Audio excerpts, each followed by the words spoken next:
Leonardo da Vinci. The name alone brings up images of a genius, right? A painter, an inventor. But how do you actually get inside a mind like that? Well, for the next few minutes, that's exactly what we're going to try to do. And our guide? Thousands of pages of his own private notebooks. Let's decode this thing. So right off the bat, Leonardo himself gives us a heads up. He's basically saying, hey, this is going to be messy. This isn't some polished book. It's a direct feed from his brain, a jumble of ideas he hoped to sort out later. This one quote, this is the key. We have to be willing to embrace the chaos to find the genius. All right, so let's take him at his word. We're not going to force some neat, tidy structure on his thoughts. We're just going to dive straight into that collection without order and see what we can find. And, he was totally aware of his own mind's limitations. He's telling his future reader, which, by the way, is us, don't blame me if I repeat myself. He's juggling so many different topics that he knows he's going to forget what he's already written down. It's just such a human, relatable thing to say, coming from this almost mythical person. But here's the thing. Underneath all that mess on the surface, there was this incredibly methodical mind at work. And you see it most clearly when he writes about his first true passion, painting. See? When it came to his art, he wasn't chaotic at all. He had a system, a really clear 3-step process. First, he says you have to learn anatomy, the actual mechanics of the body. Then you go out and watch how those bodies actually move in the real world. And only then should you even try to compose a picture.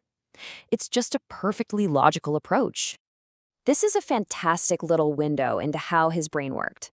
He's always debating things with himself. So here he asks, what's better, to copy the great art of the past or to go out and look at nature with your own 2 eyes? Now, he never actually answers the question in his notes, but he gives us a massive hint somewhere else when he says, he who can go to the fountain does not go to the water jar. You gotta go to the source. And his notebooks are just full of these incredibly practical tips for other artists. These aren't some big, lofty theories. They're down-to-earth rules. Don't cram too many people into your painting. Sketch poses fast. Use a simple tool like a plumb line to get your proportions right. He's thinking like a master, but he's teaching like a hands-on craftsman. This might be my favorite piece of advice from him. You can just feel his obsession with capturing real life, real movement. He didn't want to paint stiff figures that looked like wooden statues. He wanted to capture living, breathing people. And that obsession, that need to understand exactly what makes something look alive, well, that's what pushed him from being just an artist into a scientist. So you can see where this is going, right? His painter's eye, always focused on realism and how things work, it just naturally evolved into a scientist's mind. He figured out that to really draw the human body, he had to first take it apart and understand the machine of life itself. And hey, don't just take my word for it. Centuries later, we're talking the 1700s, this famous surgeon, William Hunter, sees Leonardo's anatomical drawings and is just blown away. He realized Leonardo wasn't just sketching for art projects. He was doing groundbreaking scientific research that was way, way ahead of its time. I mean, just look at this list. This is the mind of someone who breaks things down to their absolute smallest parts to understand them. He's not just looking at a person, he's cataloging the very building blocks of a human being. It's a systematic, analytical approach that feels so incredibly modern. And the ambition here, it is just breathtaking. This wasn't a side project for him. Dissecting bodies was a philosophical mission. He genuinely believed that by understanding the physical machine, he could get closer to understanding the very secret of existence. Okay, so once you start seeing the human body as this perfect, elegant machine, what's the next logical step? Well, you start designing machines of your own.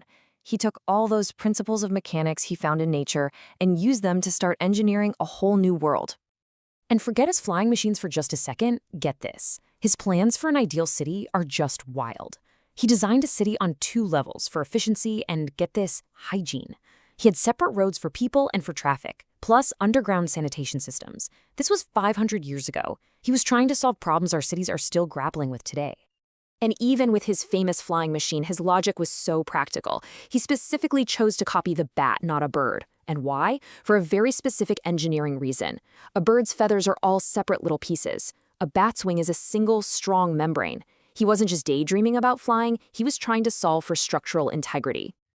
So after observing the world, taking it apart, and trying to build a better version of it, Leonardo finally turns that incredibly sharp eye inward. He starts reflecting on life, on morality, on human nature itself. He loved to write in these little riddles and prophecies. This one sounds pretty deep, doesn't it? Flying creatures will give their very feathers to support men. What do you suppose he's getting at there? Feather beds. It's so simple, right? It just shows you his playful way of looking at the world, finding something profound and poetic in the most ordinary, everyday things. He also saw the entire natural world as this giant book of moral lessons. He looked at how animals behaved and find these perfect metaphors for how humans should or shouldn't act. For example, he sees the eagle sharing its catch, and in that, he finds a lesson on generosity. Or how about this one? He watches a toad, which he thought ate dirt, and sees a perfect picture of greed, a creature that's surrounded by everything it could ever want, but it's still starving because it's afraid of running out. And then in the lion, of course, he saw courage, pure valor, a spirit that doesn't just wait to be attacked, but boldly confronts any threat. You see the pattern? For Leonardo, nature was the ultimate teacher, holding the secrets to everything, from science to how to be a good person. And if you had to boil his entire worldview down to a single sentence, this is probably it. This ties everything together. The painter, the scientist, the engineer. For Leonardo, they were all the same person. He believed that just doing something without understanding why it works is like being lost at sea. You need both practice and science. You need both action and knowledge. And in the end, his notebooks leave us with way more questions than answers. And you know what? That's probably just how he would have wanted it. He leaves us with this one. Why can we see things so clearly in our dreams, but struggle to imagine them when we're awake? It's a question that we're still wrestling with today. And it's the perfect reminder that for the greatest minds, the goal isn't really to have all the answers. It's to never, ever stop asking the questions.